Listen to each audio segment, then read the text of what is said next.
Hello, my name's Mark Arnold from Urban Saints, and this is our second video in a series exploring the world of disability equality. In this video, we're going to be looking at some of the terminology that is prevalent within the world of disability equality and discrimination. What's the difference between additional needs and special educational needs and disability, impairment, inclusion? What do all these things mean? What's accessibility? We're going to be exploring all these terms and helping us to know what each of them means and how they all relate to each other. As we start to do this, we're thinking about this following on from considering the perhaps 14 million people across the UK who have a disability or additional need of some kind. And so this look through the different terminology bears them in mind as we work through it together. First up, let's think about accessibility. What's accessibility? Well, sometimes when we think about accessibility, our default position is this a place or an environment that is able to be accessed by a disabled person?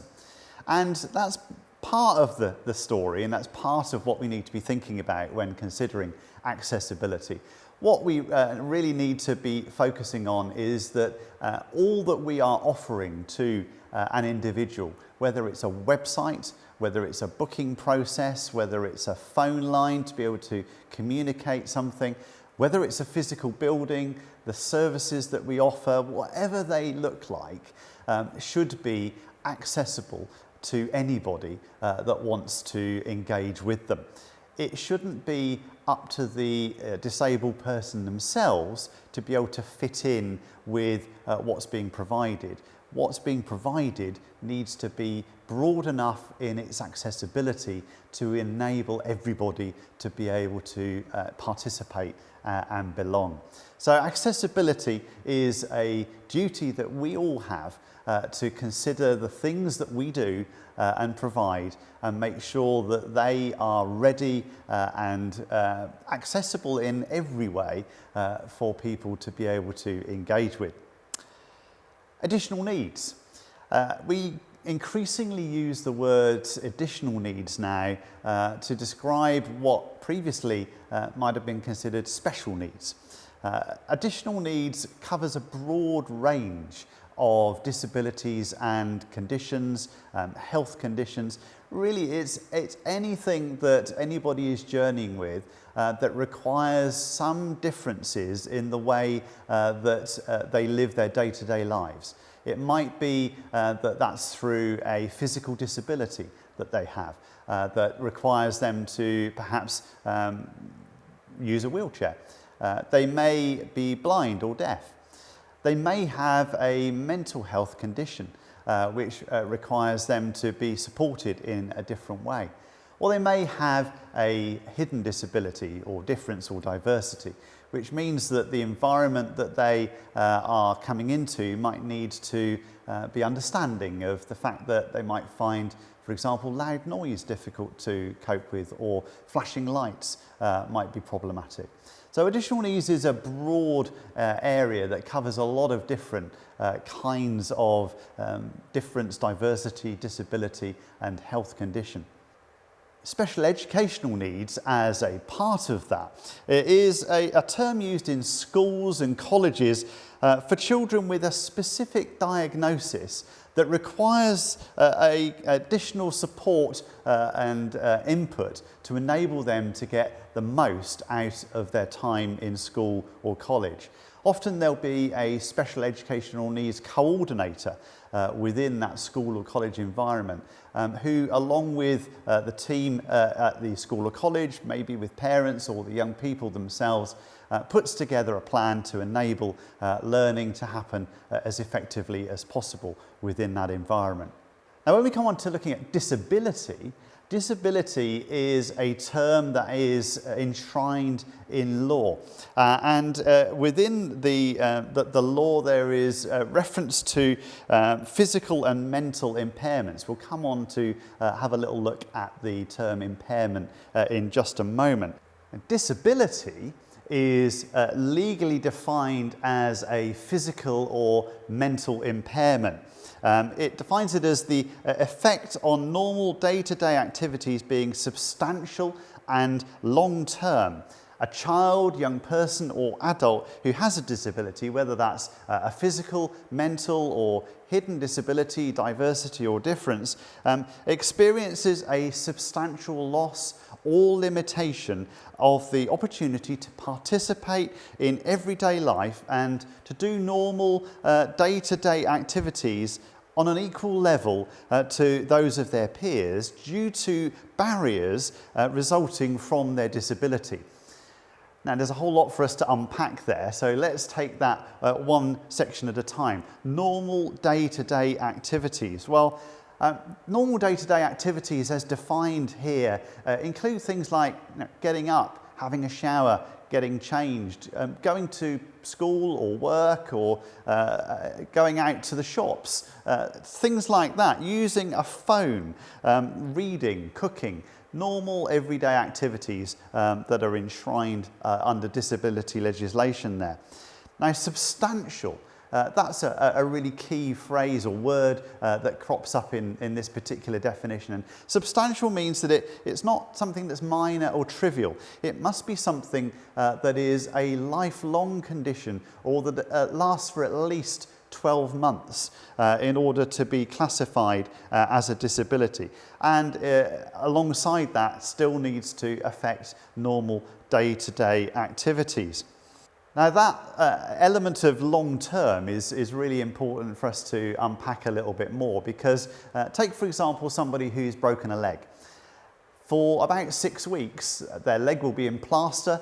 They may feel like they are partially disabled. But legally, they won't be classified as being disabled unless, as a consequence of them breaking their leg, they end up with a longer-term mobility difficulty that could classify as a disability. So long-term needs to be at least 12 months, often longer than that. There are some automatic disabilities. In other words, if somebody has one of the automatic conditions or disabilities, then legally they don't have to prove their disability beyond the diagnosis of that particular condition. Those include HIV, cancer, multiple sclerosis, amongst the list of conditions that apply there. And anybody who has those conditions, there's no requirement to satisfy any other criteria to demonstrate their disability legally. There are also some deemed disabilities. And those could, for example, include somebody who has been identified as blind or visually impaired or partially sighted by an optician or a doctor, and as a consequence of that, again, they are deemed to have a disability that is lifelong and therefore legally classifies as a disability. When we were looking at disability, we referenced the word impairment, and an impairment can be part of that disability picture. An impairment is a loss or limitation of a function, perhaps a sensory function, such as sight or hearing, that can be experienced by a child or young person or adult. And the loss or limitation of that particular sensory function can be classified as an impairment, which is part of the disability definition. Inclusion. So having explored a little bit about disability, additional needs, impairment, how do we build all of that into a picture that includes everybody in the things that we're doing? Well, inclusion is around making sure that any barriers that exist, any obstacles that are in the way of anybody with a disability or additional needs from participating in the stuff that we're doing. It's about getting those barriers and removing them. It's about helping those obstacles to be removed so that everybody can participate in the things that we're doing. A little later, we'll talk about reasonable adjustments. The Equality Act refers to reasonable adjustments and helps us through a process of looking at how we evaluate the things that we do identify the obstacles and barriers that might be there, and then go through a process of looking to remove those. And all of that is wrapped up in this sense of inclusion. Inclusion is about everybody being able to participate in what we do, everybody being able to be involved in the things that we are offering.